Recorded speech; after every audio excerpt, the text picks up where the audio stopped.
All right, Cincinnati fans, welcome to week 3 of the Anchor Down Cincinnati podcast. We got a very special guest today, but before I introduce him, what I'm going to do is give a special thank you to a few people since we had so much love and support in the first 2 weeks.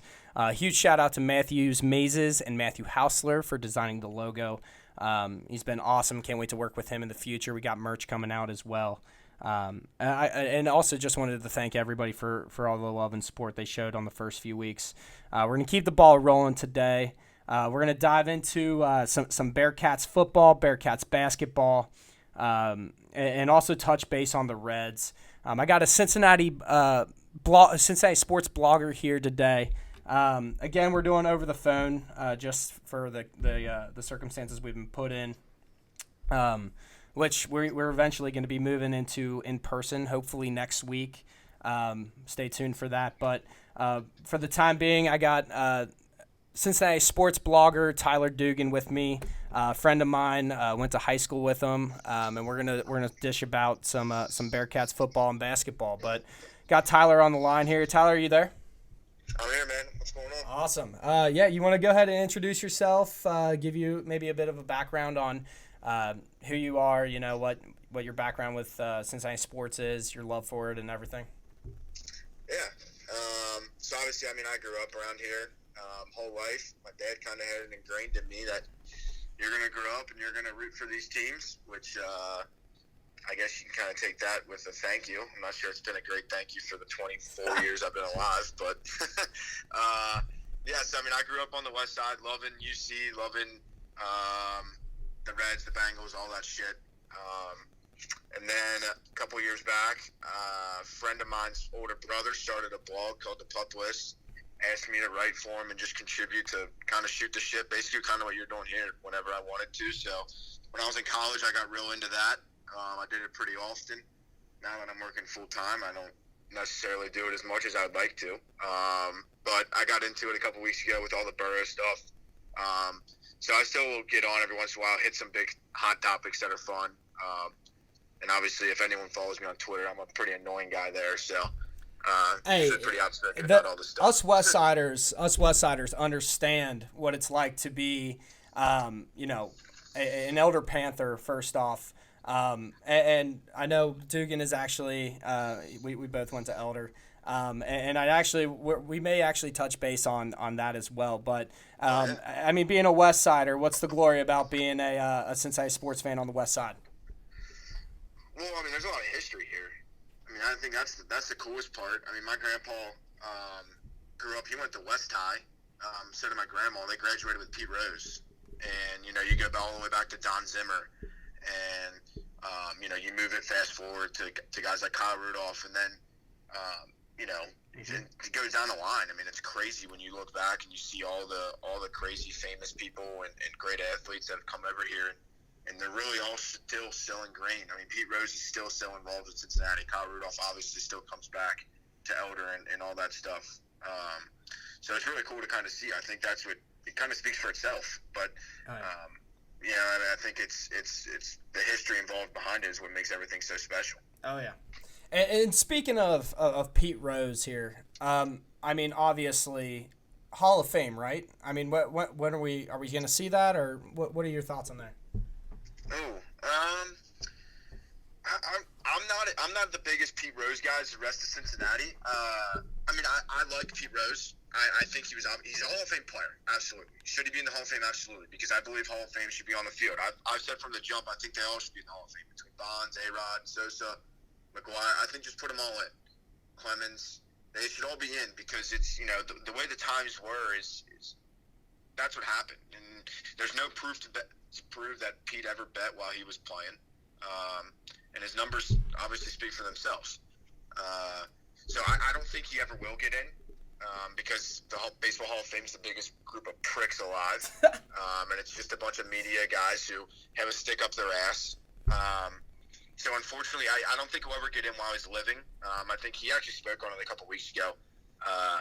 I remember watching he had a pretty funny quotes about it, but I think once he passes away, unfortunately, I bet we see Pete Rose going to the Hall of Fame, similar with a lot of those guys. I think that mentality that he has, that cockiness that he has, I think that's why I like him more and more.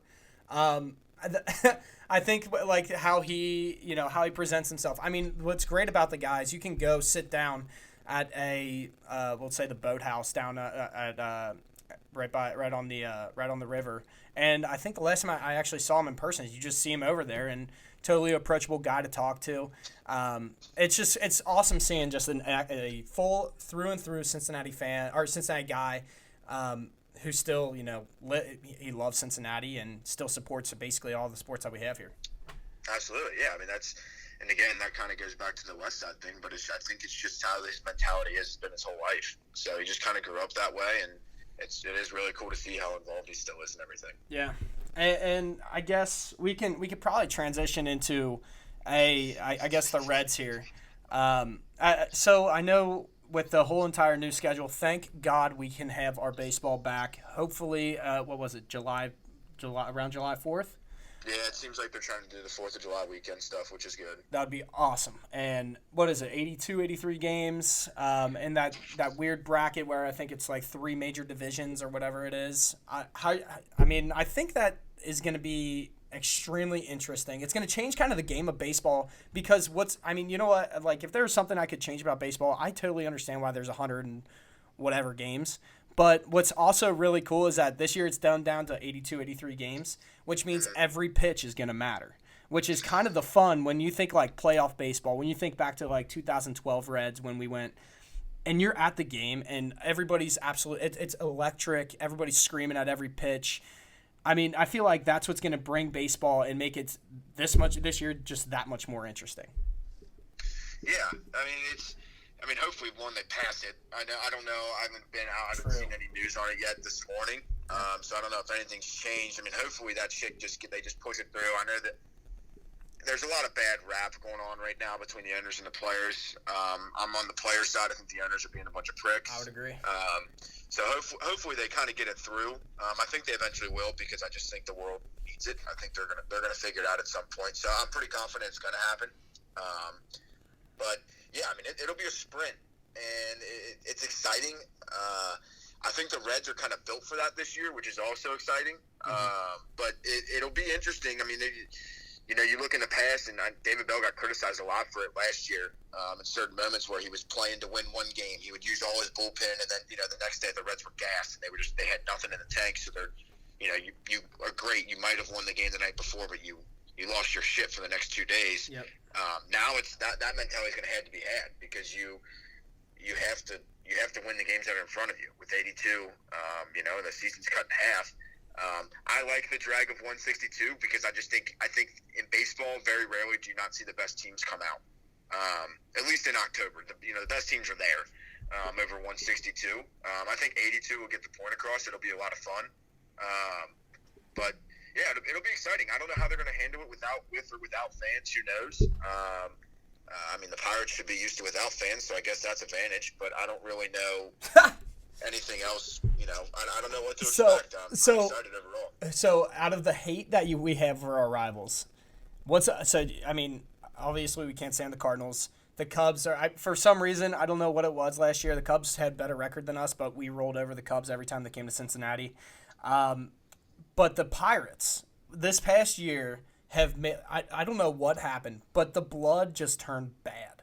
And it may have been Yasiel Puig and the cockiness that he brought, you know what it was? It was Dietrich pimping that one home run. But what was I guess the hate that the Pittsburgh Pirates have for us? Do you think it's greater than what we have for the Cardinals? It's so hard now. I mean, the Cardinals now, I don't even know if there's that much hate just because they kind of beat us like a drum. They've been so much better the last 5 years. Yeah. I mean, I think if you go back to the earlier parts of those last decade, 2010 to 2013 with Brandon Phillips and Votto and Bruce and those guys. Versus Yadier Molina. Oh, those were the days. That was obviously really heated. It's kind of hard to look at the Pirates because it's like, well, they're kind of two shitty teams the last 3 years. But, I mean, the main issue is Clint Hurdle. He's always been a dick. I mean, even if you go back to 2012 and stuff, I mean, Aroldis Chapman and Andrew McCutcheon got into it. There's been a long kind of standing history there. The one common theme is Clint Hurdle. He's known for throwing at guys. It's not just the Reds. Yep. The Pirates led the league in hit batsmen last year. Chris Archer's a douchebag. Yep. Him and his 5.5 ERA running his mouth was a little ridiculous. He got pissed off because Derek Dietrich hit one of his balls to the moon, and that's kind of that. I mean, the Pirates are a nightmare right now. They're an overall disaster. They're an organizational flux. Fucked up the Garrett Cole trade. They really screwed up sending Austin Meadows to Tampa Bay, so their whole thing is a mess. But I think Hurdle's gone from there now. So. Well, David Bell, props to David Bell for getting in his face last year and just letting him have it. Because, good God, awesome. I mean, how many people are you going to throw at? You know, I mean, before somebody gets hurt. How many times is Derek Dietrich? I don't care how many times he pimps a home run. First off, that ball was freaking gone, and it gives me chills every time I see it. But, I mean, was it a dick move? I mean, yes. You never want to pimp a home run like that. But at the same time, if it's a rivalry, who gives a shit? I mean, you're right. He sent that ball to the moon. I don't know. I'm excited to see what happens here, but I love what the Reds did here. When we went out and picked up a rival from the Cubs, and after he threw at Puig and everything, and his tilted hat. Please tell me you know who I'm talking about. Oh, yeah, Pedro Strop, yeah. So Strop, how are you feeling about him? I think that's a great addition to the Reds. He's flying under the radar. I mean, it was big when we kind of signed him because he was one of the early guys, but then we went and signed 3 or 4 more guys, and he really flew under the radar. I don't think half of Cincinnati kind of forgets that we have him. It's a major addition to a position that we really needed. And love him or hate him, the guy he strikes people out. Yeah, he does. He had a down year compared to what he's had in the past last year. Hopefully he can kind of rebound a little bit. Yeah. The Cubs bullpen overall was nightmarish last year. So hopefully he can kind of rebound back. It is a major addition, similar to what 2012. You look back and the Reds, they in that offseason they traded for Matt Latos, built up that, and then they got guys like Jonathan Broxton, Sean Marshall, who really came in and hammered down the bullpen. The Reds have that now. You can look at 4 pretty strong names with Strop, Lorenzen, Garrett, and hopefully Iglesias gets back to his all-star level. Yeah. And that's really what you need, especially in a season like this where every game is going to be shortened, where every bullpen pitch will matter. You need 4 guys down there who you can really hammer in and trust. And then you hope guys like Cody Reed and Robert Stevenson can really figure it out. And he's a young kid. I feel like Stevenson will come along. But you're right, though. I think what it reminds me of is when we had that, I think, was it 2012 where we had, it was like Sam LeCure, Jonathan Broxton, and Aroldis Chapman. And if we could get to the 7th inning, it was lights out. Yeah, you're playing 6-inning baseball. It's so much better. When your starting pitching is really good, which is the Reds should be. They always say shorten the games. The Yankees won 100 games last year, just shortened games because their starting pitching wasn't good. But when they had the back end of Betances and Zach Britton and Robertson and then Chapman, it's the Reds are trying to do something very similar. So you play 6 innings of baseball when everyone else is playing 9. It's really easy, and then you got the Reds lineup to throw it on top of it. They're really talented. They really are. Yeah, they're really talented. It's gonna be fun. I think what's going to be, I guess, a big factor for us this year. I don't think it's the pitching because, when you look at it, our weakest pitcher is probably Disco, and he's in the 4 spot right now, and I think that's pretty good. But when you look at guys like Trevor, first off, Trevor Bauer is probably one of my biggest spirit animals. I think he is hilarious. I love what he's doing. I think when he was, what did he post? He posted something on Twitter the other day where he was like, he was out in the desert in like Arizona. He's pitching to Derek Dietrich, and they're just shooting shit with each other. Oh, it was awesome. That was good. But you're right. I think the pitching's there. I think a big factor is going to be, I think our infield is pretty tight and locked down. But that outfield, I know there's some variation we have out there. Obviously, you got to play Castellanos. You got to, if Senzel is healthy, if he's still on the team, which I'm praying and hoping. I'm biased when it comes to Senzel. You got to throw him out there. But what's your outfield look like? Well, they're going to catch a huge break, it looks like, because they're going to have a universal DH. Yeah. So that's going to save a lot of headaches where you're going to be able to put bats in the lineup. David Bell became a master last year at mixing and matching lineups based on right-handed, left-handed pitching. Mm-hmm. He's obviously super analytical. So I'd imagine your consistent best lineup will look something like Castellanos in left, Senzel in center, and Akiyama in right.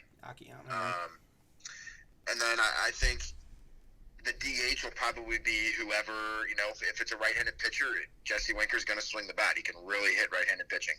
So, and then you got left-handed pitchers, probably Aquino or Irvin.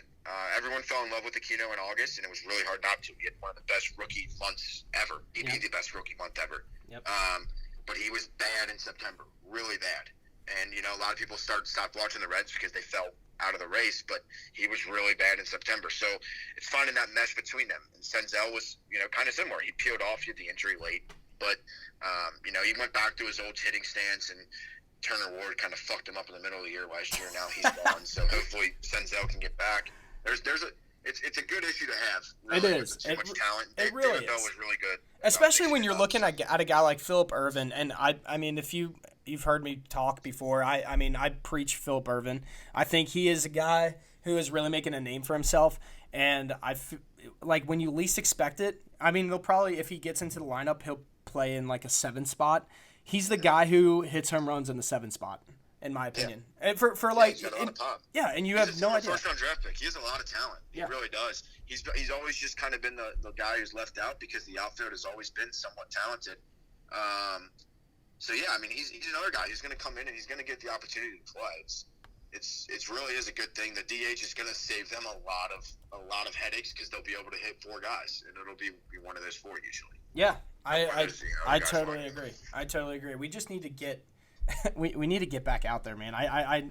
I miss coming home. I mean, I'm working from home right now, but there's nothing like coming home from work and then you're like, oh well, game's on at 7. Right. I'm gonna grab a beer or 2 and call it a day and watch some baseball. Nice night. Dude, It's the best. But I can't wait to get back out there. See friends, some old friends that we used to see down at the Reds and the Bengals games. I actually have a buddy, and actually he's an OG of the show. His name is Matt Ernst, and he is a DUI attorney. So if you guys are down there having a good time at the banks before a Reds or Bengals game, you get caught in a predicament, please, folks, do not drink and drive. Facing a DUI charge can result in a loss in your license, your freedom, or even worse. DUI charges require immediate attention and action. Let DUI Matt show you what to expect, and for a free consultation, visit www.igotadui.com. Save his 24-hour emergency phone number into your phone and call him immediately before doing any tests.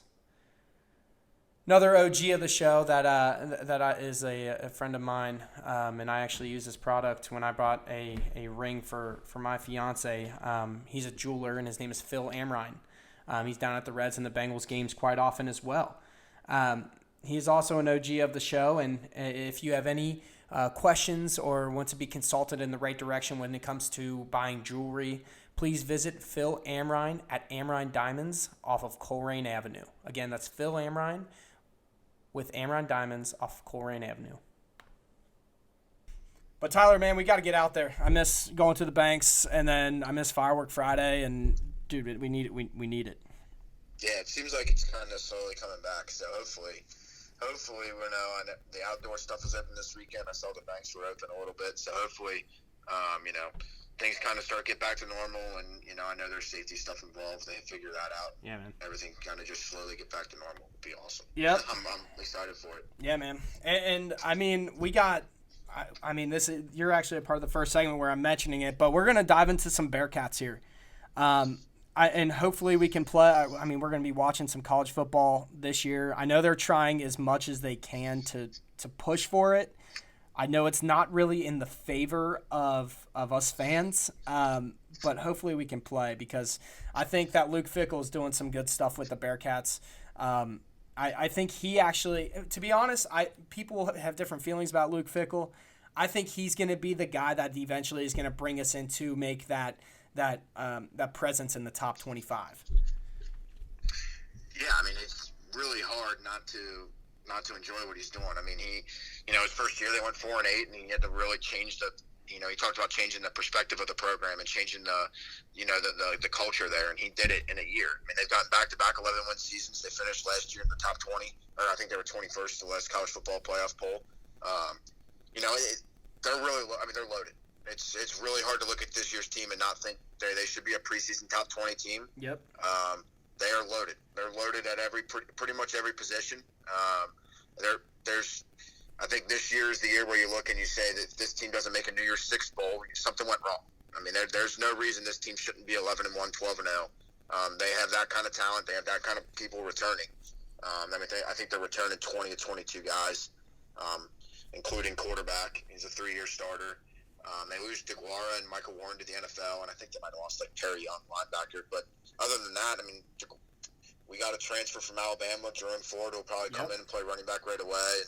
DeGuara played a loaded position, so it's kind of that scenario where they're gonna figure it out. I love what Fickell's doing, and like you said, he's definitely the right guy for the job. It was a huge win for the program when he turned down Michigan State. Yep. So now he's got to deliver. He's been really close, but now he's made it public. The point is now, they've came up short the last 2 years. They've had 2 chances to win conference titles. This year's the year. They have to win the conference. They should win the conference. I shouldn't say they have to. There's no reason they shouldn't win. But there's no reason they shouldn't lose the conference. They should win. What I mean is you're going to start looking at these players as like a Tony Pike or Marty Gilliard. I mean, you remember how much fun that team was back in when what was it? It was like 2009, 10. 2008, 2009, yep. Yeah, I mean that team was so much fun, and I can see it happening with this team we got coming up. Like you said, there's no reason that they should. I mean, they should go undefeated, or I guess I could give them a game, but I mean it'll be a fun season. I know Fickell just recruited his son Landon as well, and honestly, I think what you're talking about it says a lot about the guy. It sounds like he's Cincinnati through and through. The fact he's turning down a job from Michigan State, I think that speaks volumes. Yeah. I mean, I remember his opening press conference. I remember him saying, if they keep score, we want to win it. And he's really hammered that home. I mean, last year they had the best group of 5 recruiting class in the country by a landslide. It wasn't even close. They were higher than 30 Power 5 teams. They had a top 40 recruiting class. This year, right now, they have the 20th rated recruiting class in the country. He's really hammered recruiting home. He's recruited here in Cincinnati, and then he's won a lot of football. So it's like he's one of those guys where he's everything he said he's put into belief. So it's awesome. Yep, I can't wait. It's gonna be fun. Hopefully we get some good memories out of them. As far as UC football goes, let's hear your top. What's your number one UC football memory? Well, I mean, that's always easy. It's the Pitt game in 2009. Yeah. I remember I was at Hot Wings Bar, which is now closed, but I was in Delhi. Hot Wings Bar was in 2009. I was probably in the 8th grade with my dad, and I remember UC was obviously getting killed early. I was pretty upset, and then Marty Gilliard returned that kick in the second half to kind of flip the game, flip the momentum. Pitt had Deion Lewis, who was a stud. Yep. UC could not stop him, and then obviously the play at the end with Pike to Ben's 40 yards out that's maybe my favorite Cincinnati moment ever. That team. My dad jumped on the bar and celebrated. It was awesome. That team was awesome. I mean, when Gilliard, you could go. There's so many memories. I mean, obviously Gilliard returning the how many punt returns was it? But when against Pitt, at Pitt, in the snow. I mean, that was freaking unbelievable. Plus, in Heinz Field, where Cincinnati never wins, it's kind of like it was monumental. In the House of Hell, UC went up there and won. Yeah, that was unbelievable. Plus, you got all the names back there. Like you said, Armand Benz, Tony Pike, Isaiah Peed, Marty Gilliard, just all Pike got injured that year. And he had to get those screws in his arm, but which kind of that sucked. But yeah, they had Zach Collar step up. It was really good. I mean, Zach Collar ended up having a good career at UC. Yep. I mean, he's come back, and he was the start of the next 2 years. They had 2 really good years under Butch Jones. Well, I think the next year they sucked, but the year after that they were really good again. Collar was really talented. Yeah. Yeah, man. I like you said, dude. I think we actually got something this year, and I'm pretty stoked about it. As far as UC basketball goes.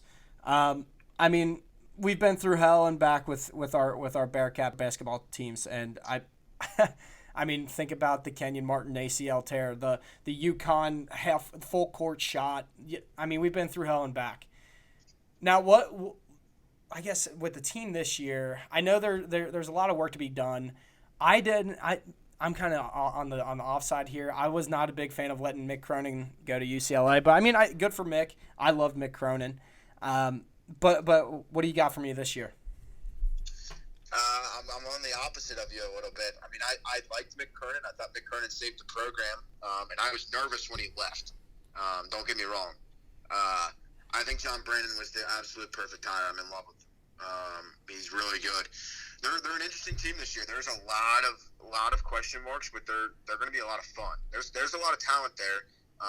Keith Williams entered into the draft. I would imagine he's probably going to be back. I don't think he'll get drafted. Same with Chris Vode.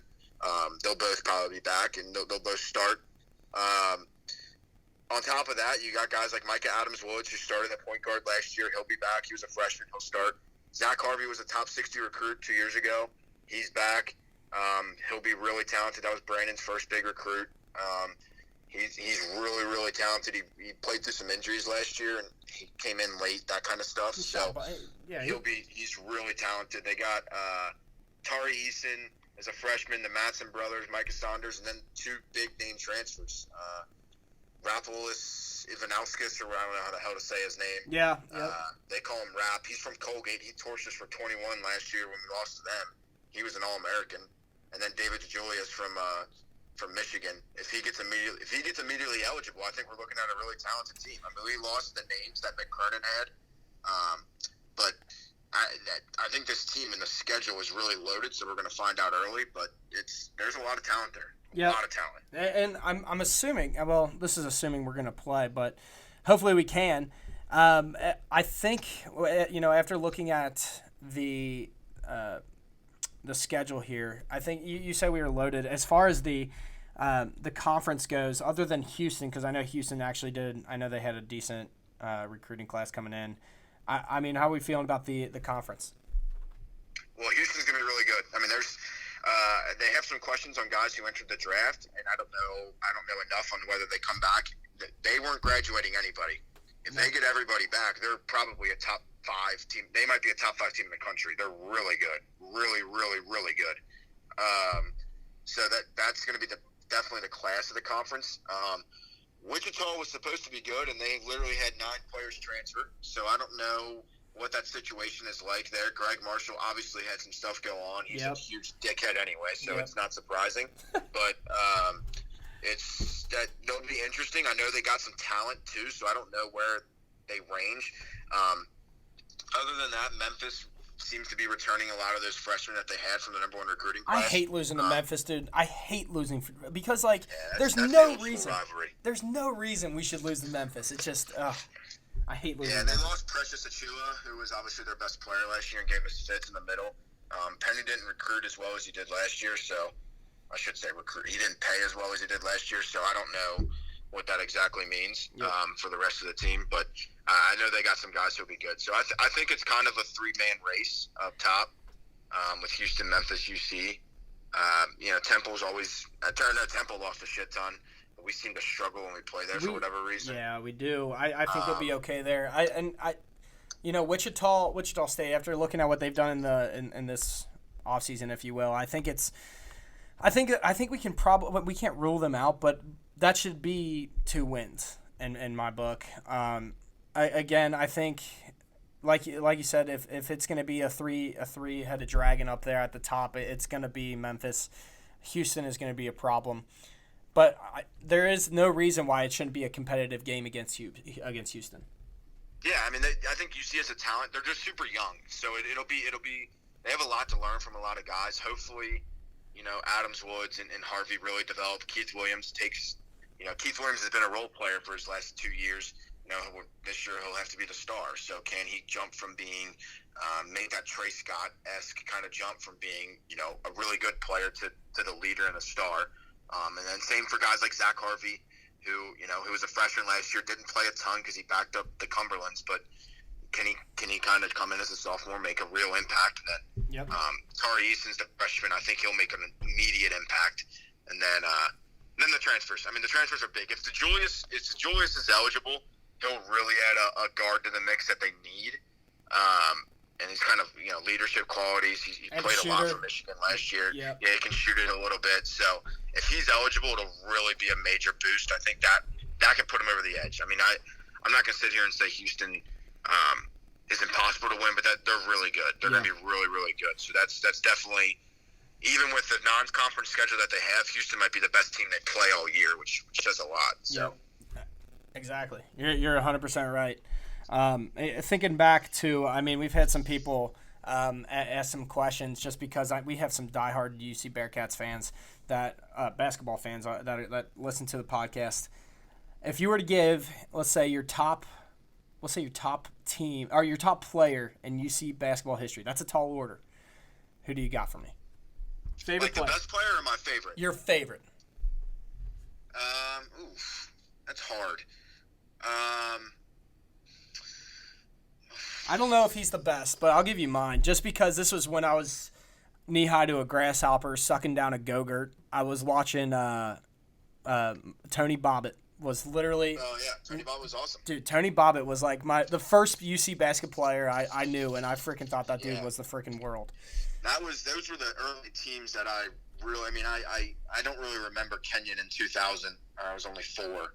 Yeah. So I don't remember it very well. I remember like very small things from that. I remember when they lost the crosstown shootout. Yeah. I cried myself to sleep. But who those didn't? 02, 03, 04 teams with Logan and Donald Little, Leonard Stokes, Tony Bobbitt, Jason Maxio, Eric Hicks, Armin Kirkland, those guys. I mean, those are the guys I fell in love with. And obviously, 02 they were a 1 seed. Plus, they're all under Bob. They're all under Huggy Bear. Huggy. They're all under Huggy Bear.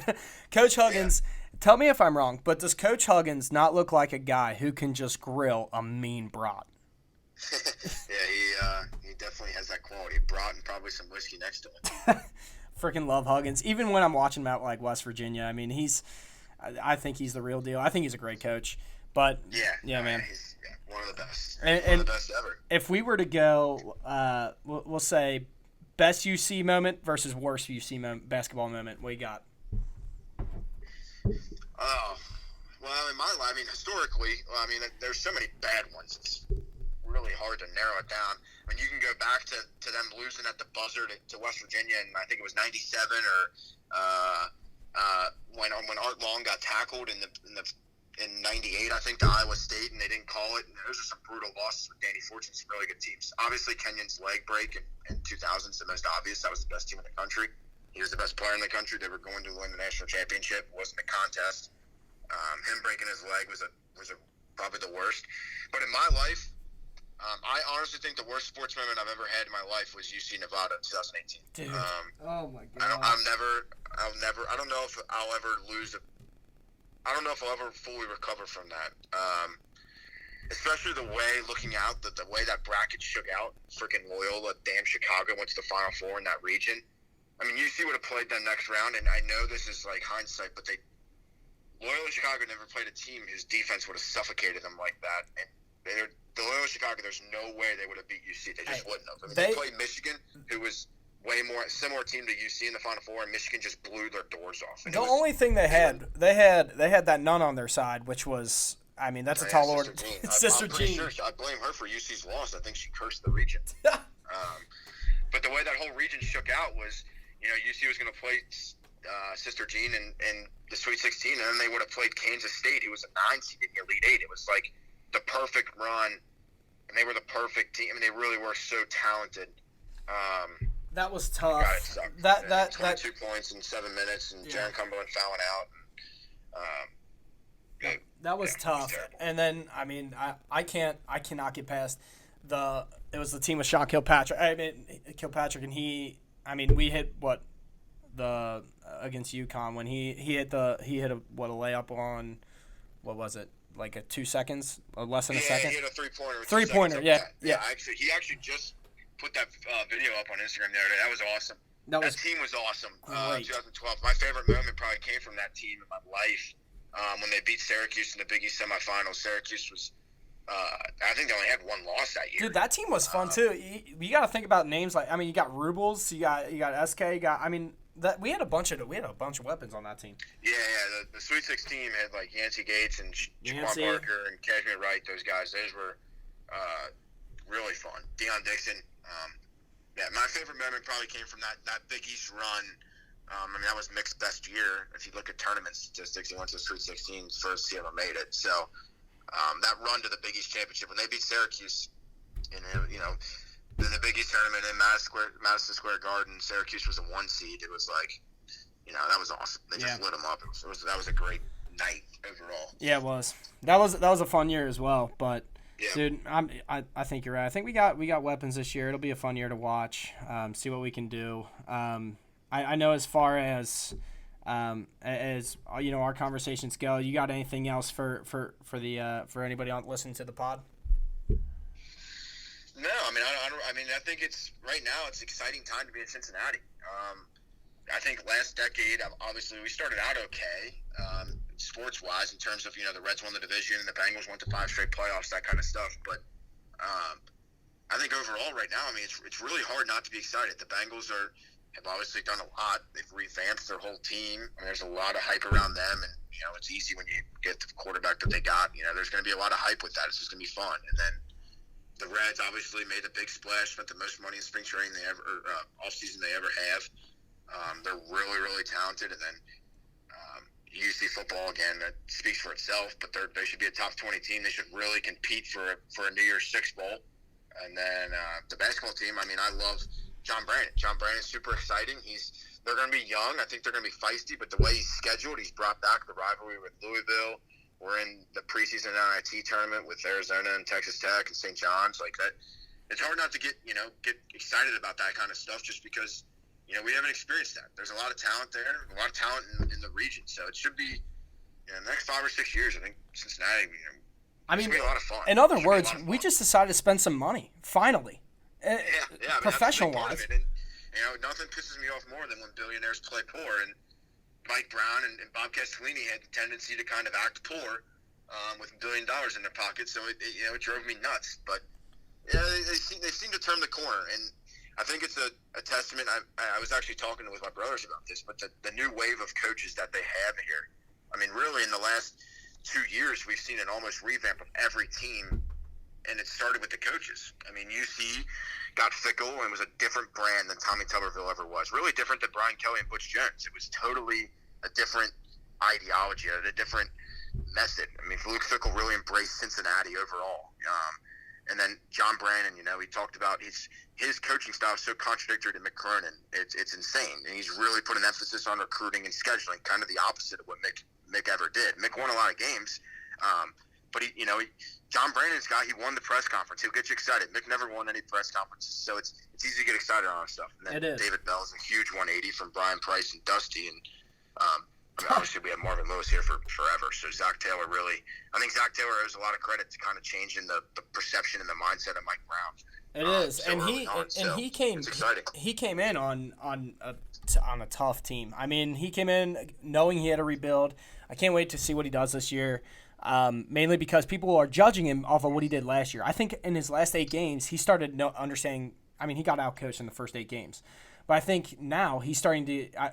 In the late season, he started figuring out how to beat some teams. We only had 2 wins, but with what he was given, it's hard to win with the situation he was given, especially with the O-line he was given and Andy. But that's a story for another day. But the fact that he's coming in, I think this year is going to be a big telling story for Zach Taylor, and I can't wait to see what happens. Yeah, I agree. I do end the podcast with the same question though every week. Where were you when Jeremy Hill fumbled the football? I was there. That was the biggest kick in the dick I think I've ever taken. I said UC Nevada was the worst sports moment, and I actually stand by that. I was crushed after UC Nevada. I was so angry after the Bengals that moment. And there's so much more to it. If you go back and watch it, so I was there. My dad got seats through work. and it was me, my mom, my dad, and my brother Matt, and we had the not the suite, but the club level where you can go like kind of inside and outside or whatever, which was really nice because the weather sucked. Yeah, it sucked. Yep. So I remember my dad went inside at one point with my brother Matt, and he said, "We're going to go get beers or whatever. We'll be back down." And I mean, almost immediately when he went inside, Vontez sacked Big Ben, and Big Ben got hurt. Yep. So it's almost like the tide kind of got switched in the stadium, I remember, and the Bengals grabbed all that momentum. They went down and scored pretty much right away, and we texted them. We're like, "You stay in there. You're not coming back down here." So they did. They literally stayed in there the entire time. A.J. Green scores. Bengals take the lead. My dad is inside with my brother. They did not come out. They were celebrating inside, going crazy. And they have TVs and stuff in there, so you can watch the games. But no shit, man. Vontez perfect intercepts Landry Jones, and there comes my dad and my brother sprinting down the stairs. I mean, sprinting, and we're like hugging. We're pouring beers, going crazy. And I mean, I was literally hugging my mom, like saying, "Oh my God, we did it, we did it, we did it," as Jeremy Hill took the handoff and like he fumbled. And I just remember thinking, and then I saw that big fat ass 7 walk out on the field, and I just knew it was over. And the thing was, it really wasn't. It really wasn't over. The Bengals still should have won. I mean, Hill fumbled, and he takes a lot of the blame, and deservedly so. But the Bengals had him do a 4th and 9 at one point, and Big Ben couldn't throw. He literally could not throw the ball down the field. His arm is in shambles. He had like a separated shoulder, and freaking Paul Gunther couldn't figure that out and couldn't put it through his head that the Bengals are playing like nothing underneath. They just give up a dink and dunk pass to Antonio Brown for a first down, and then it was obviously the Tez happened. Like idiots. Tez happened, and then Porter came out. Oh my God, dude, that was a freaking train wreck. You're right though. On his Instagram, What's frustrating is that there was like A.J. McCarron, the wonder kid that just came in, and he's gonna save the day. He's the backup that's gonna bring us to a playoff win. He beat the fucking Steelers. Yeah, it's kind of crazy. He played like shit. I remember being like, Jesus. Oh, AJ. yeah. I mean, and it was, the weather was terrible. So, but it was like it was almost Tim Tebow like he played bad all game, but for some reason in the end he just like flipped it on. Yep. And it was like fourth quarter. Here comes McCarron, and he just. He kind of dealt some really good balls. I mean, even the touchdown to A.J. Green was underthrown, but it's hard to judge him because the weather was literally so bad. Oh, yeah. That game overall was wild. I mean, there were so many – I hate to get on a soapbox, but the way the Steelers – Martavis Bryant, I don't understand how still to this day that was considered a touchdown. They came out – they caught the ball in his back. Dude, what's a kick in the nuts is that the NFL came out about 3 months later and said that was not a catch. Yeah, it was so. I mean, if you hear all the time, like, did Dez catch it? And obviously, the Bengals don't have enough weight with the national media to really point. That Martavis Bryant catch, the NFL just posted a post about like greatest catches or something like that. I think, or I forget what it was, but I watched it, and that catch came up on it. I'm like, that wasn't a fucking. It's catch. Incomplete. He didn't catch the ball. He flipped and bobbled it the entire time. He pinned it up against through his legs. It was clear. Yeah, I'm like, that was never a catch. He was bobbling it as he was stepping in. To this day, it still irritates me. That and Ryan Shazier, I know is that terrible things happen to him, but Ryan Shazier lowering his head, just knocking Giovanni Bernard, which fumble. is why we fumbled, because Giovanni Bernard would have been in the game because he always had the late game carries because he had better ball security. And I'll say it once. I'll say it once. I'll say it again. You don't want it to happen to your worst enemy, but he leads with his head. Yeah, he did it. I mean, he was known for it. I mean, he did that all the time, and it's terrible. And I mean, David Pollock had a similar thing happen to him, right? You learn he didn't hit the right way. Nope. And a lot of NFL players don't. He just had the bad luck. But I mean, yeah, that hit was bullshit. It should have been a penalty. It wasn't even a penalty. They almost called it the touchdown. The place went nuts, I remember. But that was really when the tide switched because the Bengals got pissed. Yep. So I don't know. I mean, it's terrible. It's hard to relive it. I remember every moment of it. God, it was terrible. I remember walking out. We parked in a parking garage, and there was probably 60. I mean, there's 60,000 people in the stadium, or whatever. There's probably 100,000 people downtown, and it was quiet. I mean, you literally have never heard this many people quiet. It was dead silent. It was terrible. Well, hey, that's what's gonna make. I mean, once we get that playoff win with Burrow, that's what's gonna make it just that much more sweet. Right, exactly. Yeah, it's all the pain and suffering breaking through. Yeah, man. But Hey, man, thank you so much for coming on the show. Obviously, we're going to have you back. You were freaking awesome. So thank you so much. Let me know if anybody has any questions for Tyler. Go ahead and follow him on Twitter, Tyler Dugan. Follow his blog. Guy writes some awesome hot takes that he has about the Bengals. And quite frankly, the guy's right a majority of the time, and I don't know how he does it. So You're one of the few who thinks that. I don't know. I was talking with somebody else last Saturday, and dude, you make some hot takes, and then when they land, you're like, what the hell? He got it. Yeah. I got lucky a few times. I'm wrong a lot too, so it's not always. Well, man, thanks for coming on. Yeah, man, I appreciate you having me. It was a lot of fun. All right, see you, man. See ya. All right, folks, that's week 3 of the Anchor Down Cincinnati podcast. Every week we do a segment for local businesses because I do love supporting our Cincinnati businesses. And for the first one, we have my boy Aaron Hatfield with Hatfield Logistics. Hatfield Logistics is a local veteran-owned independent freight broker providing shipping and transportation services locally, regionally, and nationally.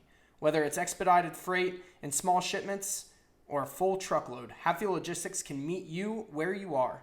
Forget the corporate shuffle and dishonest or frustrating business practices. Aaron will give you honest advice and feedback, and you will always be able to reach him. Shop local and integrity first. Another shout out I'd love to give is to Clint Kirsting with Triple Crown Wealth Management. Guy's the best in the business when it comes to financial advice, and if you're ever looking for retirement guidance through this volatile market, reach out to Clint Kirsting at Triple Crown Wealth Management. You can reach him at his email, which is ckersting@tc-wealth.com. Well, folks, we got another very special guest on next week. We're going to bring back John Phipps, and he's got buddies to bring. We have a former Bengal coming on. I'll announce that later in the week, so stay tuned. And if you have any questions, feel free to visit my page on Facebook, Twitter, Instagram. Also visit the website at anchordowncincinnati.com. You can also reach me at anchordowncincy@gmail.com if you want to reach me via email. But thank you so much for anchoring down with me, Cincinnati. Can't wait till next week.